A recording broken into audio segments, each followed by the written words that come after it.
All right, ladies and gentlemen, it is time for our 7th and final matchup of the evening. So, starting on the blue side for our next bout, it's the First Blood King looking for just 1 kill today. It's Jankos!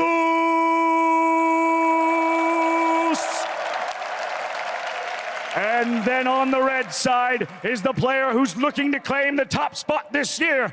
Dearly beloved, we are gathered here today. It's PraY!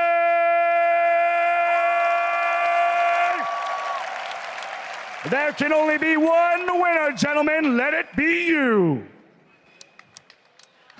I just love PraY. I love how he's just this bundle of energy.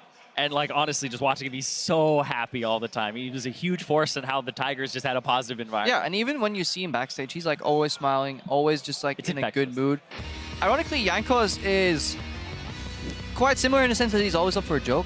He's always ready for some banter. Really fun if you get to know him as well. He is quite nervous for this matchup though. He lost a lot in practice. Mithy even declared on the analyst test that he beat Jankos several times. And then going up against PraY is going to be tough. I mean, as a jungler, it's not really in your favor to try and win a CS war, a push war, understanding wave manipulation. I mean, these are all concepts that these guys understand. Like, yes. Like we're introing them, and these guys understand it on a much deeper level than probably both of us combined. But at the same time, the trick is in applying that knowledge while somebody else is playing against you with that knowledge as well, and CSing at the same time.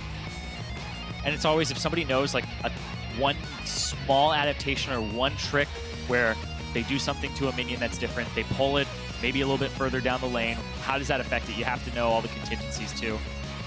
Definitely. So 2 jungler bans here, and then a LeBlanc. Basically like kind of the point and click champions that are pretty executable are being banned away. There is still Pantheon if you're Jankos. Probably don't want to hover too early because there is a giant screen right next to them. I like how he has Ghost, Exhaust. Maybe he was playing some Olaf. Yeah, he probably was ready for... Might be an Nasus that comes through as well. So there is I think so. If you look into Jankos' match history, there is a lot of defeats on the tournament realm. And Olaf, Rengar, and Yasuo games. So that's what he's been practicing.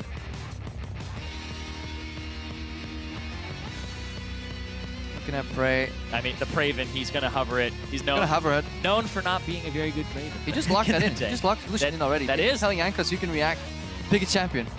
That's bold. I like it. Well, he didn't look, but it might be that last one. Hovering the Yasuo. What a tease. Okay, so he's going to play the champion that PraY's teammate played. He might have a little bit of an idea of what's going to happen here. I mean, he saw Reckless win that matchup on the Lucian earlier as well. On the Ezreal, right? On Ezreal, right? Yeah, we saw... That's true. We've seen Lucians there as well in that matchup. It's just all about staying away from the Darius. That's literally your one prerogative. Just stay away from him, play the CS game, don't get all in. That's the thing. You have to have patience. Play the CS game. You're not going to kill the Darius unless he really messes up. But he's just trying to kill you. If he gets 5 stacks, all that extra combat stat comes in and extra gold in his pocket in terms of how much that's worth becomes way too much for you to compensate for. Yeah, definitely so. It's all about, I mean, the same topics keep getting brought up as we're playing 1v1. It's not like the map changes.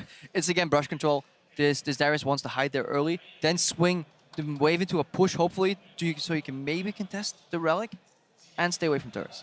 Yeah, but Lucian has a little bit more shove than Ezreal does, so he has the option of actually pushing the Darius underneath the turret a little bit easier. Yeah, the beauty about Lucian is that you can harass with Q through waves, and again, spells do not draw aggro. We have to keep reiterating that, which means that Lucian Qs, you can fire them from pretty close by, but you'll never get the minion aggro that way. This is the matchup that we were waiting for, the final one of the day. There's a little bit of trash talk behind it. PraY said that he was going to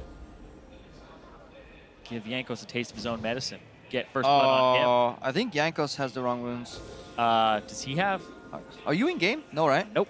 Okay, Jankos has... Not touching these 1v1s. on the rune page he has selected right now on the tournament realm, he has 26 ability power. Yeah. He might be playing AP Darius. Gonna reload it.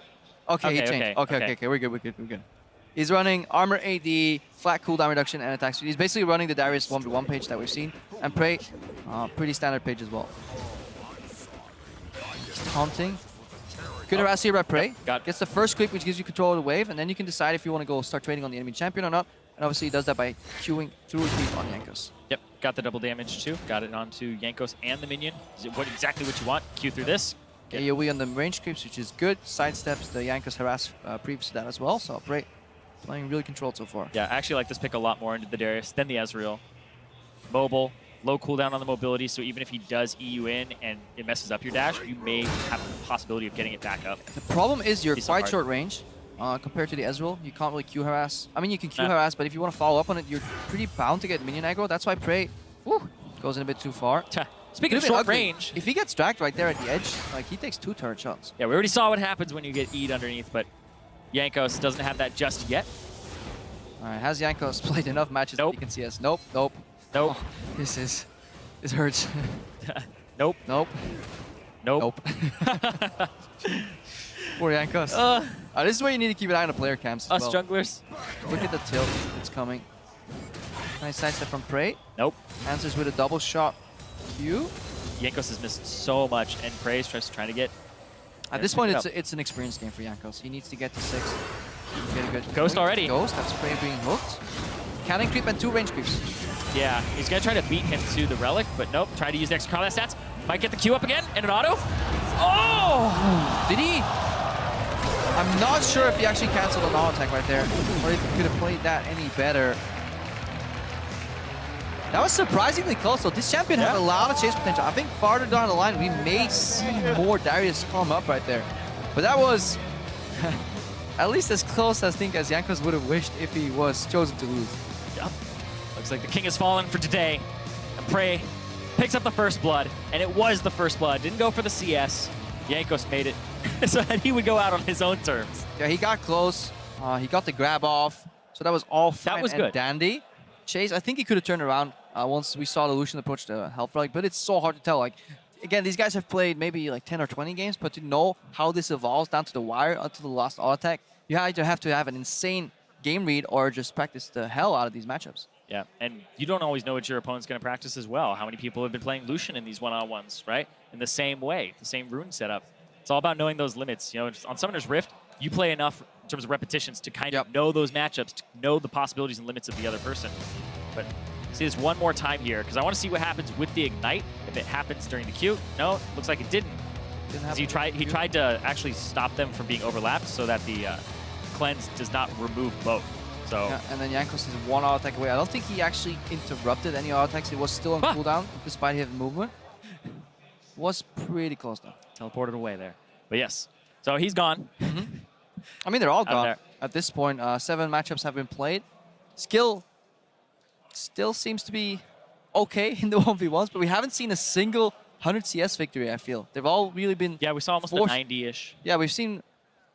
Close, was it 1? But I think they've all ended up in all-ins overall. I think it may have been 1. I know 1 got to around 90 CS. Yeah, 1 was really close yesterday, where it was like kind of a forced all-in to kind of stop it, but I think the person still died here. So most of our players, anyways, all in all, are playing for aggression, and that's something I like.